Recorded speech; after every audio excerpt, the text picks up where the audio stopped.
ہم تو صرف مذاق کر رہے تھے. اللہ تعالیٰ فرما رہا ہے اللہ یستہزئ بہم، اللہ ان کے ساتھ اصل میں مزاح فرما رہا ہے جیسا کہ اس کی شان کے لائق ہے. وَيَمُدُّهُمْ فِي طُغْيَانِهِمْ يَعْمَهُونَ، اور اللہ ان کو ڈھیل دے رہا ہے تاکہ اپنی سرکشی میں بھٹکتے رہیں اور سرکشی کریں تاکہ اور بڑے عذاب کے مستحق ہوں. اللہم اجرنا من النار، آمین. اچھا، یہاں پہ استہزاء کا لفظ اللہ نے اپنے لیے بھی استعمال کیا. اس پہ اعلیٰ حضرت نے جو ترجمہ کیا ہے نا، وہ انہوں نے عربی میں ہی کر دیا، اللہ ان سے استہزاء فرماتا ہے.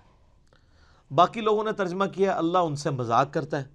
تو اس پہ پھر وہ باقی اعتراض کرتے ہیں کہ جی دیکھیں جی، مذاق تو ایک نٹوریس چیز ہے اور اس لیے یہ لفظ اللہ کی طرف منسوب کرنا جو ہے وہ گستاخی ہے.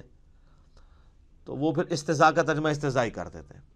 کوئی گستاخی نہیں ہے. اللہ نے جب لفظ استعمال کیا ہے تو وہ جن معنوں میں استعمال کیا آپ اسی، اور وہ بہتر ترجمہ ہے اللہ ان سے مزاح فرماتا ہے جیسا کہ اس کی شان کے لائق ہے.